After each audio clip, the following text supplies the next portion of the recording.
امیر مختار ثقفی کا سب سے بڑا دوست ابراہیم بن مالک اشتر نخعی۔ امیر مختار ثقفی کی شہادت کے بعد کہاں چلا گیا اور اس کی شہادت کیسے اور کس کے ہاتھوں ہوئی، یہی کچھ آج کی اس ویڈیو میں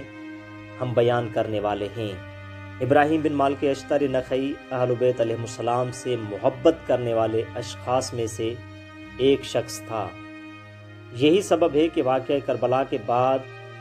یعنی جب 10 محرم 61 ہجری کو حضرت امام حسین علیہ السلام کو میدان کربلا میں بھوکا اور پیاسا بے خطا شہید کیا گیا، اور امام حسین علیہ السلام کی شہادت کے بعد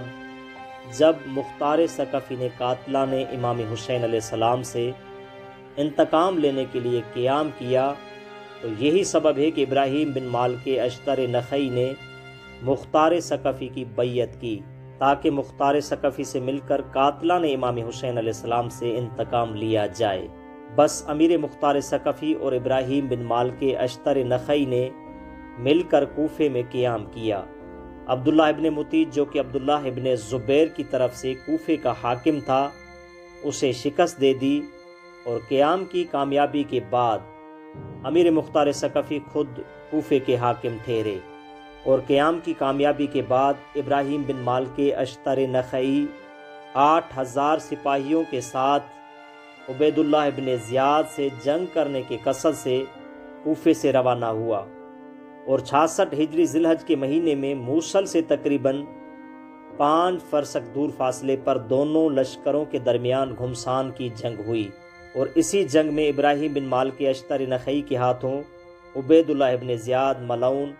واصل جہنم ہوا،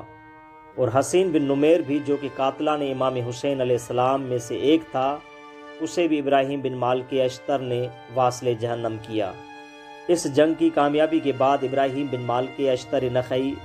موصل چلا گیا، اور ابراہیم بن مالک اشتر نخعی ابھی موصل میں ہی تھا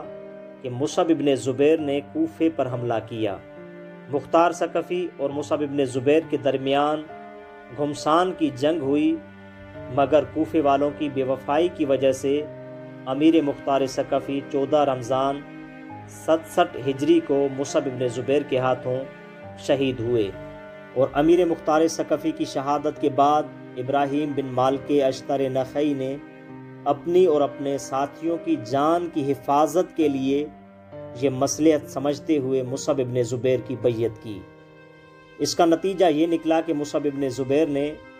موصل کی حکومت ابراہیم بن مالک اشتر نخعی کے حوالے کر دی، اور 72 ہجری میں محمد بن مروان اور ابراہیم بن مالک اشتر کے درمیان